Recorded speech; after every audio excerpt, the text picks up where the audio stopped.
Hey everybody, welcome back to my channel. So I don't want to make this intro very long just because I don't know how long the video already is. So this video is going to be a chit chat, get ready with me. I'm talking to you guys about personal stuff, my life, my childhood, what I've been through, how I ended up where I am today. So if you're interested in that, then keep on watching. I know a lot of people see me and they think like, oh, this girl's just like spoiled and like she thinks she's perfect and like all that bullshit, but that's definitely not me. And also, you guys, I wanted to say that I know I didn't announce it on my YouTube, which I should have done because it was actually a YouTube giveaway, but I did my giveaway on Friday night because I uploaded that video on Wednesday and I did my giveaway on Friday night. I entered all the comments. Everybody who commented, I wrote your name down and I put them in a Tupperware and then I chose a name out. I wanted to go live just so that there was no like bullshitting, like scamming or anything. So I just went live and I chose the winner, and my winner was Ashley Camacho. She actually follows me on Instagram. So I just DM'd her on Instagram and we set up a time to meet and she got her palette. I want to start with I'll start from like my family. So my mom ran away with my dad when she was 13 years old. They were together for 10 years. They had my two older sisters, and then my mom got pregnant by me. And then I'm not sure when, but my dad cheated on my mom. So when I was born, my parents were not together. I don't know, I might be off. I don't really remember the story. But anyways, so my dad was never in my life. Since I was born, my dad was never in my life. That changed when I was like 5 or 6 or 7, which that's a story time on its own. Let me know if you guys want a story time of when I went to go live with my dad in Washington, because that was a horrible experience. But back to where I was. Yeah, so my mom and my dad split up. He was not really in my life. He was in my two older sisters' life. He would visit them, stuff like that. I don't know if I want to be too detailed about my life. Whatever. So my mom was on drugs pretty much up until I was like 12. She was on and off drugs, but she was mostly on drugs. I was born in Las Vegas and then we lived in Huron, California for like the majority of my childhood. I grew up in the projects. We were not rich at all. We lived off of food stamps. We had Medicaid. I mean, that's all I knew. I thought that was just like a normal thing, like everybody gets food stamps and everybody gets Medicaid, but that's honestly not the case. It's just the people who need it. But growing up, that's all that I knew. So I thought like this is how everybody's life is, you know. In some aspects, my childhood was great, but in some aspects, my childhood sucked. When I think of my childhood, I remember me playing outside with my friends. I remember just like riding my bike, riding my skates, going to my grandma's house, being with my cousins, playing with my siblings. So I remember a lot of happy memories in that sense. In a lot of ways, I remember a lot of positive things about my childhood.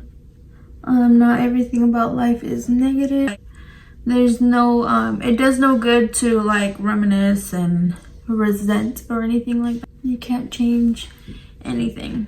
Let's fast forward to, so my mom had all her kids in the US. She actually lived the majority of her life in the US. She was just born in Mexico. I did all of elementary in Huron, California, and then I can't remember up until what grade of middle school I did in Huron, California. And then when I was like 11 or 12, my mom had gotten into some legal issues where she had to leave the country. So she went to live in Mexico, and she didn't want to take me or my siblings because she didn't know how she was going to be able to provide for us in Mexico. I remember that like I cried and I begged her to take me, and she was tempted to take me, but then my grandma talked her out of it. She was like, no, you need to go see, your mom needs to go see how it's going to be over there. and it's not really like a good place for you guys, and blah blah blah. Long story short, my mom left and she didn't take us. So her not taking us, I think that had, or taking me, it had a really big impact on my life. When she left, I was like really depressed. I was only like 11 years old. She would call, but like I couldn't talk. Like I was just crying. Like she would talk to me, but I couldn't get words out because I was crying. I was crying so hysterically that nothing could come out. It made me feel worse when she called because I didn't even, like, I couldn't talk. And it just made me sadder when she would call. I remember as a child always just wanting to be with my mom. Like I was really attached to my mom. So when she left, it really took a toll on me. I don't know at what point I got over it. Probably I distracted myself by doing stupid shit at 11 years old, going on 12. You can only imagine all the stupid shit I was doing. I didn't have anybody to guide me. I didn't really have people to look up to. The people around me were kind of like doing stupid shit too, so you can only imagine. I grew up with one parent, which was my mom, and at this point she was no longer there. And I was with family who at the time didn't treat me the best. We used to get into altercations with like family members. We used to cuss at each other. We used to insult each other. We used to say hurtful things to each other. These were the people that were looking after me at the time. In this point of my life, I felt alone in the world. I just felt like I didn't really care anymore. I was just doing stupid shit. And I'll give you guys examples. I was hanging out with people who were in gangs. Although I never claimed to be in a gang, and I never would. I just think that's really stupid. But yeah, I was hanging out with people who were in gangs. I tried drugs. I was getting drunk. I was skipping school, and my life was becoming a piece of shit. So one day, when my life was going to shit and I was making poor decisions, I don't know, like I guess God sent me a sign. It was kind of like La Rosa de Guadalupe. I was like, with the air hitting me. I'm just kidding. Like, I don't know, one day I called my mom in Mexico, and I was like, I want to go with you. Find a way. I want to go to Mexico. I don't want to be here. She knew that I had been fucking up. Like, she already knew. So at this point, she was like, yeah, like, I'm gonna get you here. And we made it happen. I'm not sure if it was that same day or when, but I got on a car with one of my mom's friends. I was gonna do like a road trip to Mexico where my mom was, so I just went with her. From here on California, we went all the way to Mexicali. That's how I ended up in Mexico. It was my first time ever going. It was probably the best thing that ever happened in my life, because if you are from Huron or you know about Huron, then you know that Huron has nothing to offer. The only thing it has to offer is drugs, gangs, teen pregnancy, dropouts, stupid shit like that. So leaving Huron for me was like the best thing that ever happened to me in my life up until that point. So then we got to Mexico, and I'm not gonna say that everything was just beautiful and perfect in Mexico. My mom's and I relationship was kind of rocky because I had a lot of resentment towards her. I felt like she had left me in Huron, and I felt like a lot of the things that I went through was because of her, that she had left me. But I mean, at what point does somebody start to take accountability for their own actions, you know? I mean, I was only like 11, but still. So at first it was just me and my mom, and then after I don't know how long, my siblings ended up coming. I had 3 siblings at the time, so they ended up coming, and Mexico was really hard for us. My mom didn't work. She couldn't find a job. As it is, the economy in Mexico sucks. It's one thing going to visit Mexico. You see all these people that are like, oh, I want to go to Mexico in the summer, blah blah blah. But living in Mexico is a totally different thing, and it can be hard, especially if you're not used to it. That's why you hear of so many people trying to reach the US to have a better life. So life in Mexico was hard. There were days when we didn't have food. My grandma had a house in Mexico, so we were living there with my uncles and my mom. And my uncles would go out and sometimes they'd bring us a couple maruchanes to eat. Sometimes they'd bring unos huevos, unos virotes, like to eat with some huevos or something. It was like each day you would have to see what there was to eat. There wasn't nothing in the fridge. You had to see, what are we gonna eat today? And I kid you not, there was times when my mom would say, you know what, let's go to sleep. And we would all sleep in one room, 5 or 6 people. We would sleep in one room and she would just tell us, let's go to sleep so that we don't feel the hunger. I had an uncle that was living in Mexicali at the time. And one time I called him and I was like, can you send us, I don't even know how much I asked for. I was like, can you send us, let's say like 50 pesos so that we can buy pan birote and some eggs so that we can eat? And he was like, yeah. He told me that he felt so bad. He ended up going to where we were and he bought us food. And like that was just one of the saddest points in my life, that we were like so hungry and we didn't have food. One of my aunts was living in Canada at the time. She knew that my mom was kind of having a hard time in Mexico with us. She offered to help. She said that she was going to try to get my mom a visa, and just like she had gone to Canada, that she was going to try to get my mom to Canada. We were going to go as well. My mom had applied. Her visa was taking a long time and school was about to start, so my aunt suggested that my mom send us, my siblings and I, to Canada so that we could start school, and then she would later get there with her visa. We got there and we were waiting for my mom to get there.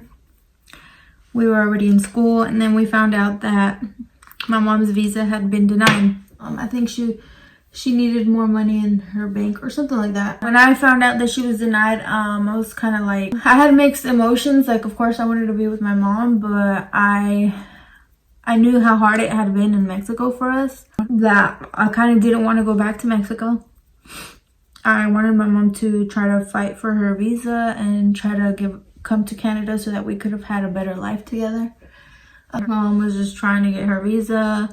Long story short, we were living with my aunt and her kids and her husband in Canada. I felt like I was being kept from my mom in a lot of ways. I wasn't able to talk to my mom how I wanted to. Everything that I was sending was being monitored. I was being made to feel like I shouldn't even talk to my mom. Like, I was hearing a lot of negative things were being put into my head about my mom. It was kind of brainwashing me in a sense. So I used to ask my aunt that I wanted to be with my mom. I didn't want to be in Canada no more. And she would tell me like, no, you're never going to be with your mom. When you turn 18, you can decide what you want to do. But as long as you're underage, you're not going to go. And she used to just tell me things like that. I couldn't really talk to my mom. If I did, she had to see every message. It was like she had to approve of everything. I couldn't express anything to my mom that I actually wanted to express. That impacted the way that I viewed my life in Canada a lot. I didn't like being controlled. I know I was a minor, but I felt I should have the liberty to talk to my mom however the hell I want, you know? Like, she's my mom. Also, my mom was asking for us back. She was telling my aunt to send us back to Mexico. As a mom, you should have the right to do whatever the hell you want with your kids. But my aunt se aferró, and she said that no, she wasn't going to send us back. So all this time, my mom was just like fighting with my aunt. My aunt wouldn't give us back. I was tired of it. And so I went to the police and I told the police that I didn't want to be there anymore. The police told me, you know what? I think I was 15 already. Yeah, I was 15 already. And the police told me, you can leave whenever you want. Your aunt doesn't have legal guardianship over you. There's not like a legal document. So if you have a way of getting back to the U.S., my mom was already in the U.S. at this time. So my mom had moved to North Carolina. They had bought a trailer here in North Carolina. He was like, yeah, you can leave, but you can't take your siblings. And that really killed it for me, you know, because I had 2 younger sisters over there with me, which obviously, like, why would I want to leave them? There was nothing that I could do, and I didn't want to be there anymore. So I got in contact with my mom. That same day I left my aunt's house, I had the police escort me home. I grabbed a couple of my shit and I went to my sister's school and I told her, you know what, Tamara, I'm leaving, but I promise we're gonna be back for you. Like I promised, I wouldn't leave you, you know. And as I was really young, and like all the shit that we've been through is just like, oh. So I remember I went to my little sister's school. I had them call my 2 younger sisters to the office, and I told them that I talked to them over the phone or something, I don't remember.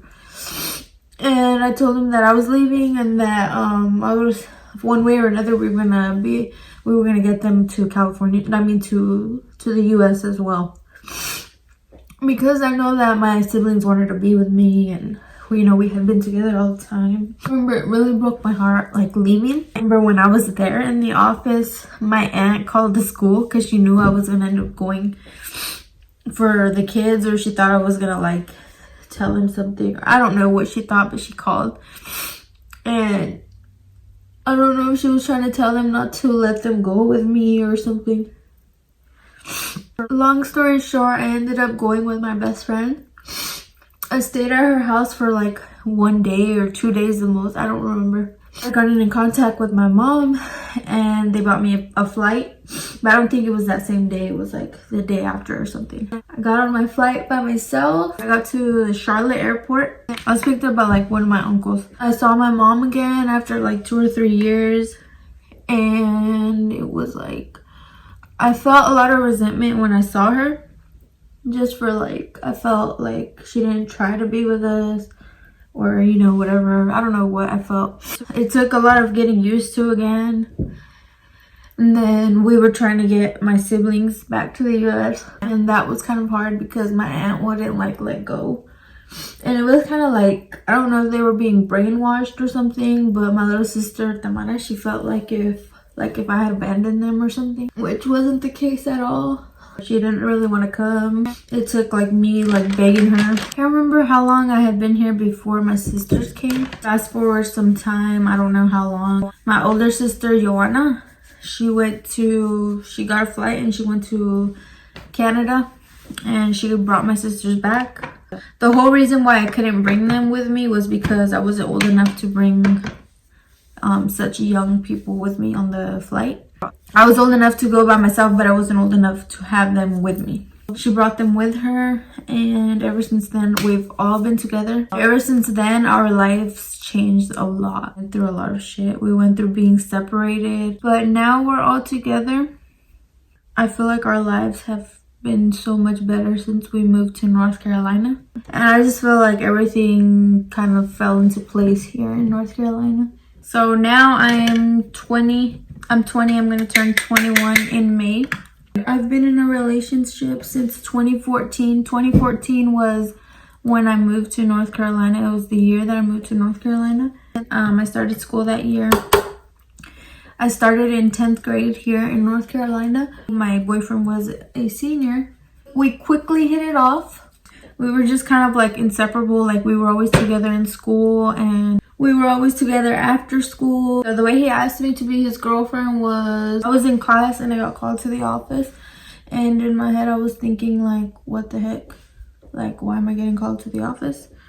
When I got in the office, he was right there holding a poster that said, "Do you want to be my girlfriend?"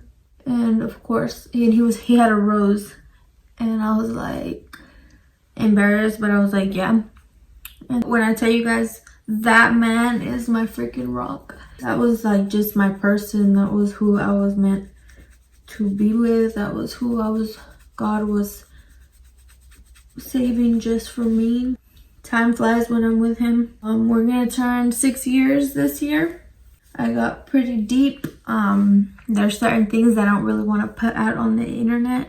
Anything about me, I don't care. I don't mind if people judge me. I don't care if people judge me because it makes me who I am today, and I'm not ashamed of it. There's so much more to my life that I just don't have enough time to talk about. It would have to be its own separate video. You might see somebody, you think like, damn, like that bitch has a perfect life or whatever.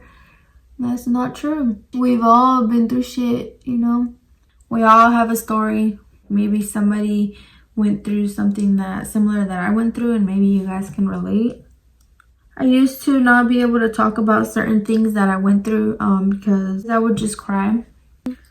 Which certain things do still get to me, but not like they used to. I was younger. Certain things that regarded my dad, what I went through when I lived with my dad, I couldn't talk about because I was just so scarred from it. Maybe I'll do a story time on how my life was when I lived with my dad because it was horrible. I regret ever meeting him. I wish I never did. So yeah, let me know if you guys want more story times. I just kind of wanted to make this video more personal, get to know me a little bit more. My life now is great. I don't have anything negative to say about it. My life has not always been like this. That's gonna be all for this video. I just did a quick everyday makeup. This is like what I would wear to school or to work or something like that. No lashes, just very simple. I'll see you guys in my next video. Bye.